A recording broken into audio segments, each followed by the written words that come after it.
इस वक्त की बड़ी खबर हम आपको बता दें कि अब से कुछ ही देर पहले प्रधानमंत्री आवास पर दिल्ली में एनडीए की बैठक खत्म हुई है। चंद्रबाबू नायडू और नीतीश भी इसमें शामिल हुए। सभी घटक दल कुछ ही देर पहले प्रधानमंत्री आवास से निकले हैं। चंद्रबाबू नायडू और नीतीश कुमार ने समर्थन पत्र भी सौंप दिया है और सरकार बनाने का दावा सूत्र बता रहे हैं कि आज ही पेश किया जा सकता है।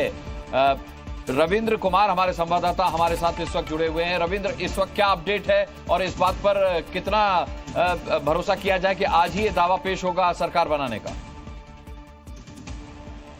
पहले खबर दे दूं आपको कि 17वीं लोकसभा भंग करने की सिफारिश कैबिनेट ने आज सुबह की थी और राष्ट्रपति ने कैबिनेट की सिफारिश को स्वीकार करके 17वीं लोकसभा को भंग कर दिया है। अब दूसरी बात है कि 1.5 घंटे तक एनडीए की बैठक चली प्रधानमंत्री आवास पर और जितने जो पहले बहुत से घटक दल तो प्री पोल अलायंस के रूप में थे, तो ऐसे में किसी का समर्थन पत्र चाहिए नहीं, लेकिन जो स्थितियां हैं उसके अनुसार 272 प्लस का आंकड़ा दिखाना है, इसलिए सभी जो दल मौजूद थे उन सब ने समर्थन का पत्र दिया है प्रधानमंत्री और बीजेपी अध्यक्ष को सौंपा है, जिसमें चंद्रबाबू नायडू हो, नीतीश कुमार हो या दूसरे दल हो। अब ये 272 से ज्यादा का आंकड़ा, क्योंकि आपको याद होगा कि वाजपेयी के एरा में सोनिया गांधी ने राष्ट्रपति के भवन पहुंचकर उन्होंने दावा पेश कर दिया था कि हमारे पास 272 का आंकड़ा है और उस समय आपको याद होगा कि सुषमा स्वराज का एपिसोड चला था और एपीजे अब्दुल कलाम ने क्या कहा था। तो ऐसे में ये कह सकते हैं कि 272 का जो आंकड़ा है वो एनडीए के पास है। अब राष्ट्रपति को संतुष्ट कर दिया जाएगा कि 272 से ज्यादा का आंकड़ा है, इसलिए सरकार बनाने का जो दावा है वो बीजेपी और एनडीए के पास है।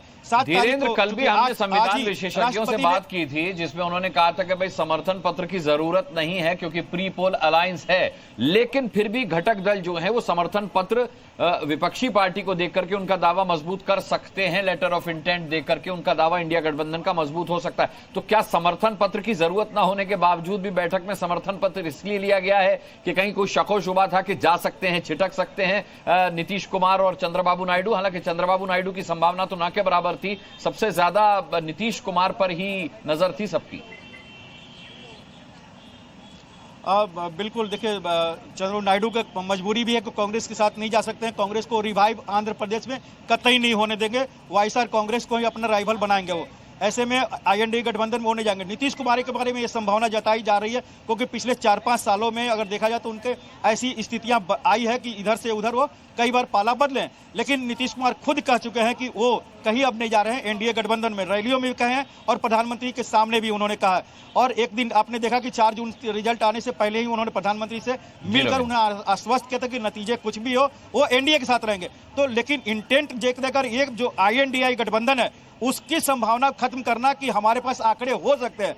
अब एक बार आंकड़े चले जाते हैं 272 से आगे ज्यादा और सरकार का गठन हो जाता है, लोकसभा में समर्थन हासिल हो जाता है, तो 6 महीने तक सरकार निश्चिंत हो जाती है। तो ये इंटेंट है और पोस्टरिंग भी है।